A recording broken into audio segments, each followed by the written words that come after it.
you're looking to add a little more love to your home, perhaps Texas Humane Heroes can help. Joining us now is Director of Communications, Christian Long, alongside, if you're a fan of the Chronicles of Narnia books, Prince Caspian. He's a very handsome boy. Good morning. Good morning. Thanks for having us. Okay, why don't you tell me a little bit about Prince Caspian here? Come here, bud. This is a handsome 8-year-old boy who we don't really know a lot about his backstory, but he was clearly loved and trained at some point. Because you told me he's crate trained, he's potty trained. Yep. He's more housebroken than he lets on. Yeah, no, he's very housebroken. He was very excited when he got out of his kennel this morning, not just for the road trip, but bathroom break for the, But no, it's just very sweet, very gentle. He can be a little shy, and he can maybe take a minute to come out of his shell once in a while. But you call him cautious. He's cautiously adventurous.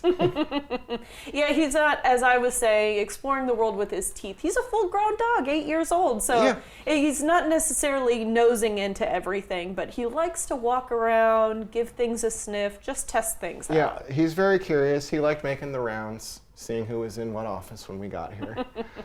But yeah, no, just a really great, gentle dog. He spent a week at Houndstown Leander a couple weeks ago. Where you guys kind of do this social program together. Yeah, every week they take a couple of our dogs and, just see how they do playing with all the other dogs. And most of them do great. If they don't do well, it's usually because they're a little too shy. We thought maybe that would be Caspian's problem, but nope, he was very friendly and open and playful. So no, gets along great with all people, gets along great with all dogs. I'm going to repeat that, all people, all dogs. So if you've already got a pet at home, maybe you want to meet, Prince Caspian along with your dog, you guys can set up like a meet and greet, yep, right? You can do a meet and greet anytime that we're open for adoptions. You don't need to make an appointment or anything, just bring your dog, and the only thing we ask is, leave the dog in the car until you find a staff member so we can set it up safely. Okay, that makes a lot of sense. But the fact that he's, such a calm guy, I think that's a really big benefit. So you're saying maybe best home for him would be somebody who kind of matches that calm. Yeah, I mean, he could go, like we said, he's friendly with all people, but sort of maybe a more vibrant or a louder household, he would have a harder time settling in and coming out of his shell. So yeah, the calmer the better. And that goes, with the other dogs. If your other dog is very calm and relaxed, they're probably going to get along great. If you've got another elderly dog, you could have two buddies, two peas in a pod. Oh yeah, no, he's just ready to find a comfortable home. He's a great pillow and a great blanket. So.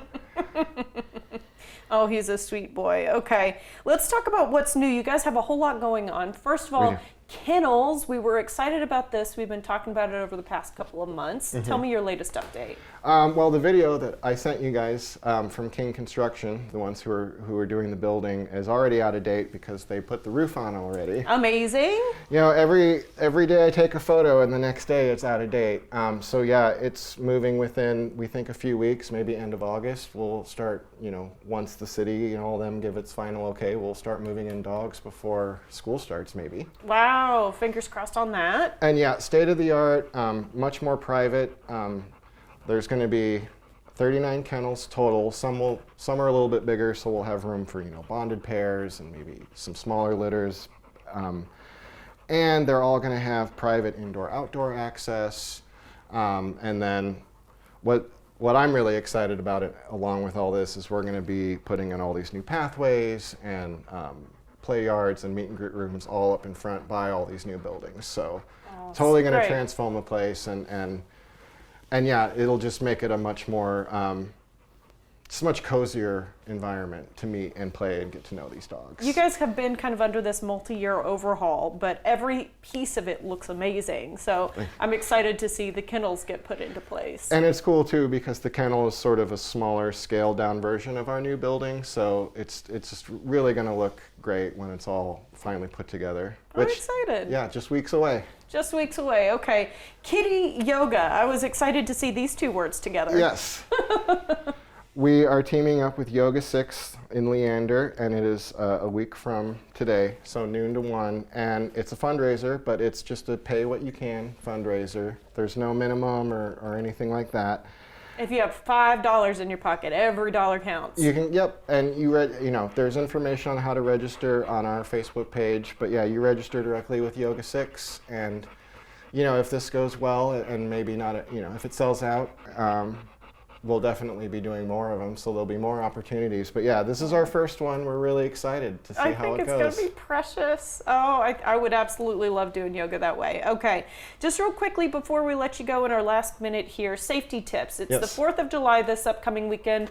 Fireworks go off, dogs and cats get scared, they end up running away. Any safety tips that you can share? The big 2 things you want to do first and foremost is make sure they have their collar on with their identifying tags before things start getting crazy, and let them outside to do their business before it gets dark. They start around dusk, so you want to make sure that they're comfortable. Once that's done, you can, if there's maybe a particular kennel they like to hang in or a corner of the room, you sort of make that into their safe zone. And once things start getting going, you can do things like turn on fans or turn on a TV to sort of drown out the sound. But a lot of times what works is, they take their cues from their people. So if you're not making a big deal out of it, they're going to figure out pretty early on that, oh, this isn't maybe such a big deal. Some good tips there. Okay, Christian, I appreciate it. And happy 4th of July to you. Yeah, you too. All right, good job, Prince Caspian, handsome boy. For more information on adopting this precious boy and other shelter happenings, visit humaneheroes.org.